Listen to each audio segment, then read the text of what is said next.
सोचो, बिना किसी टेलीस्कोप या बाइनोक्यूलर्स के सिर्फ पेपर और पेन से एक नया प्लेनेट खोज लिया जाए। सुनने में नामुमकिन लगता है, लेकिन 179 साल पहले फ्रेंच एस्ट्रोनॉमर अर्बेन लेवेरिये ने यही कर दिखाया। उनकी कैलकुलेशंस इतनी सटीक थी कि पूरी साइंटिफिक कम्युनिटी हैरान रह गई। लेकिन आखिर उन्होंने ये कैसे किया? आइए लॉजिकल डॉक्यूमेंट्री की इस शानदार वीडियो में इस रहस्य को समझते हैं। नजरीन, इस कहानी की शुरुआत एक सेब से होती है जो फिजिसिस्ट सर आइजैक न्यूटन के सामने पेड़ से गिरकर जमीन पर आ गिरा। ये मंजर देखकर वो गहरी सोच में पड़ गए। आखिर सेब साइड में या ऊपर क्यों नहीं गया, सीधा नीचे ही क्यों आया? इसी वाकये ने उन्हें यूनिवर्सल ग्रेविटेशनल लॉ बनाने की राह दिखाई। इसके मुताबिक स्पेस में कोई भी दो ऑब्जेक्ट्स एक दूसरे को अट्रैक्ट करते हैं। जिसका मास ज्यादा होता है उसकी ग्रेविटी भी उतनी ही मजबूत होती है और वो छोटे मास वाले ऑब्जेक्ट को अपनी ओर खींचता है। इस फोर्स को कुव्वत ए कशिश या ग्रेविटी कहा जाता है। ये ग्रेविटेशनल लॉ सिर्फ हमारी धरती तक सीमित नहीं है, बल्कि पूरे सोलर सिस्टम और यूनिवर्स में लागू होता है। इसका सबसे सीधा और बेहतरीन एग्जाम्पल हमारा सोलर सिस्टम है। सूरज के चारों तरफ घूमने वाले सारे प्लैनेट्स उससे छोटे हैं, इसलिए उसकी ग्रेविटी उन्हें अपनी ओर खींचती है और वो एक तय ऑर्बिट में घूमते रहते हैं। यही प्रिंसिपल हमारे चांद पर भी लागू होता है, जो धरती की ग्रेविटी की वजह से इसके चारों ओर चक्कर लगाता है।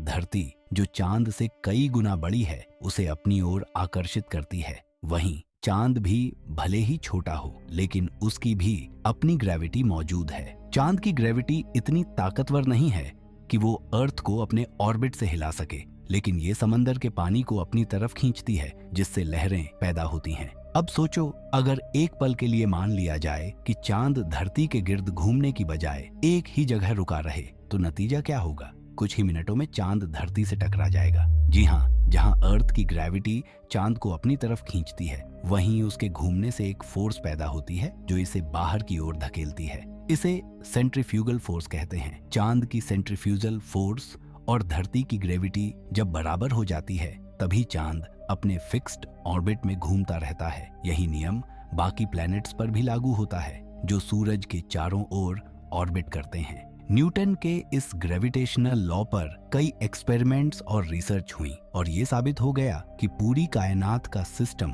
इसी लॉ पर आधारित है। ये बात 1840 के आसपास की है, जब हमारे सोलर सिस्टम का आखिरी प्लैनेट यूरेनस माना जाता था। ये प्लैनेट, जो हमारी अर्थ से 4 गुना बड़ा है, 1781 में एक टेलीस्कोप की मदद से डिस्कवर किया गया था। लेकिन इस प्लैनेट की ऑर्बिट में एक अजीब सी गड़बड़ नोटिस की गई। गड़बड़ ये थी कि ये न्यूटन के ग्रेविटेशनल लॉ का पूरी तरह से पालन नहीं कर रहा था। ये अपने ऑर्बिट में एक खास पॉइंट पर पहुंचकर अचानक इधर उधर मूव करने लगता, जिस ग्रेविटेशनल लॉ की वजह से पूरी यूनिवर्स का सिस्टम चल रहा है। भला सिर्फ एक प्लैनेट उसके खिलाफ कैसे काम कर सकता था? पूरे 60 साल तक दुनिया भर के एस्ट्रोनॉमर्स यूरेनस के इस अनोखे बर्ताव को समझने में नाकाम रहे। इन्हीं में से एक थे फ्रेंच एस्ट्रोनॉमर उर्बेन लेवेरिये, जो पूरी रात यूरेनस को स्टडी करते। लेकिन प्लैनेट का ग्रेविटेशनल लॉ के खिलाफ हरकत करना और ऑर्बिट से हट जाना उनकी समझ से बाहर था। लेवेरिये का मानना था कि ऐसा सिर्फ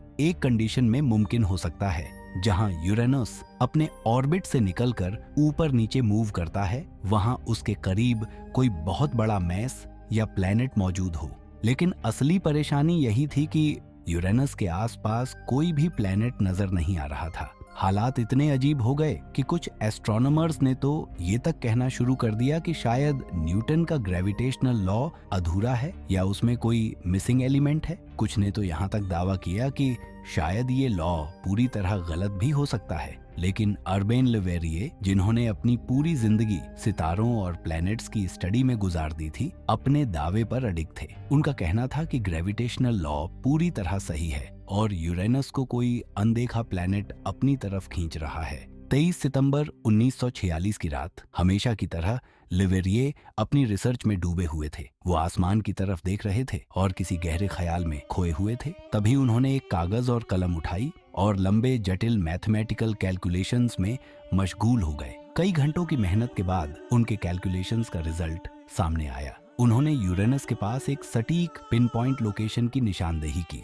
लेवेरिये का दावा था कि इस लोकेशन पर जरूर कोई अनदेखा प्लैनेट मौजूद है। इतना ही नहीं, उन्होंने सिर्फ उसकी पोजीशन ही नहीं बल्कि उसके मैस तक को कैलकुलेट कर लिया। उनके हिसाब से इस सीक्रेट प्लैनेट का मैस भी लगभग यूरेनस के बराबर था। जब लेवेरियर ने ये तमाम डिटेल्स पब्लिक कर दी तो उनकी थ्योरी का मजाक उड़ाने वालों की कमी नहीं रही। कई एस्ट्रोनॉमर्स ने कहा कि यूरेनस के करीब ऐसा कोई प्लैनेट हो ही नहीं सकता, क्योंकि टेलीस्कोप से वहां कुछ भी नजर नहीं आ रहा था। लेकिन लेवेरियर ने हार नहीं मानी। उन्होंने ये सारी डिटेल्स उस वक्त की सबसे बड़ी ऑब्जर्वेटरी बर्लिन ऑब्जर्वेटरी को भेजी और रिक्वेस्ट की कि यूरेनस के करीब खास तौर पर उस पॉइंट को एक ताकतवर टेलीस्कोप से देखा जाए। बर्लिन ऑब्जर्वेटरी के डॉक्टर योहन गॉटफ्रीड गाले ने जब उस खास हिस्से को देखा तो शुरुआत में उन्हें सिर्फ काली सुनसान रात ही नजर आई, लेकिन जब थोड़ी और बारीकी से फोकस किया गया तो वाकई लेवेरिये की बताई हुई लोकेशन पर एक नीला सितारा चमकता हुआ नजर आया।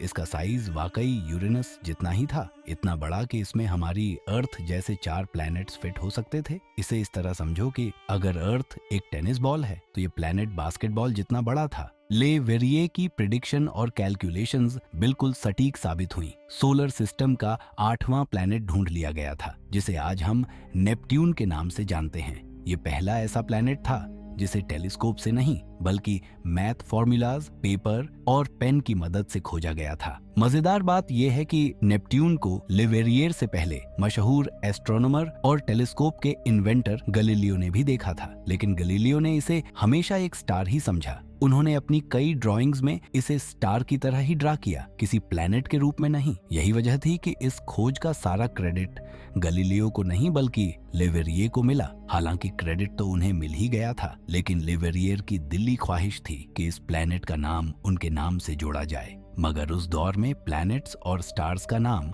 हमेशा देवताओं के नाम पर रखा जाता था। इसी वजह से कई एस्ट्रोनॉमर्स ने लेवेरियर का नाम प्लैनेट से जोड़ने का विरोध किया। अंततः सबकी म्यूचुअल अंडरस्टैंडिंग के बाद इस प्लैनेट का नाम रोमन गॉड नेपट्यून के नाम पर रख दिया गया। 1989 में नासा के वॉयेजर 2 स्पेसक्राफ्ट ने पहली बार नेपच्यून के करीब से उड़ान भरी। करीब 3000 मील की दूरी से इसने नेपच्यून की कई फोटोग्राफ्स कैप्चर की। ये हमारे सोलर सिस्टम का सबसे दूरस्थ और अंतिम प्लैनेट है। अगर अर्थ से सन की दूरी एक एस्ट्रोनॉमिकल यूनिट मानी जाए तो नेपट्यून की दूरी सन से 30 एस्ट्रोनॉमिकल यूनिट है। इतनी ज्यादा दूरी की वजह से यहाँ का टेम्परेचर -190 डिग्री सेल्सियस तक गिर जाता है। नासा के अनुसार नेपच्यून एक मासिव इस जाइंट है जहाँ हर वक्त वायलेंट स्टॉर्म चलते रहते हैं। इन स्टॉर्म की स्पीड इतनी तेज होती है कि ये 2000 किलोमीटर प्रति घंटा तक पहुंच सकती हैं। याद रहे कि अर्थ पर अब तक का सबसे तेज स्टॉर्म करीब 407 किलोमीटर प्रति घंटे की स्पीड से रिकॉर्ड किया गया था, लेकिन नेपट्यून पर एक दिन अर्थ के 16 घंटों के बराबर होता है और यहाँ का एक साल अर्थ के 165 सालों जितना लंबा होता है। लेवेरिये, जिन्होंने सिर्फ मैथ फॉर्मूलाज और कैलकुलेशन से इस प्लैनेट को खोज निकाला, अब इस दुनिया में नहीं है, लेकिन पेरिस में उनकी ग्रेव पर नेपट्यून का मॉडल उनके इस महान अचीवमेंट को हमेशा याद दिलाता रहेगा। उम्मीद है लॉजिकल डॉक्यूमेंट्री की ये वीडियो आपको जरूर पसंद आई होगी। मिलते हैं अगली शानदार वीडियो में। धन्यवाद।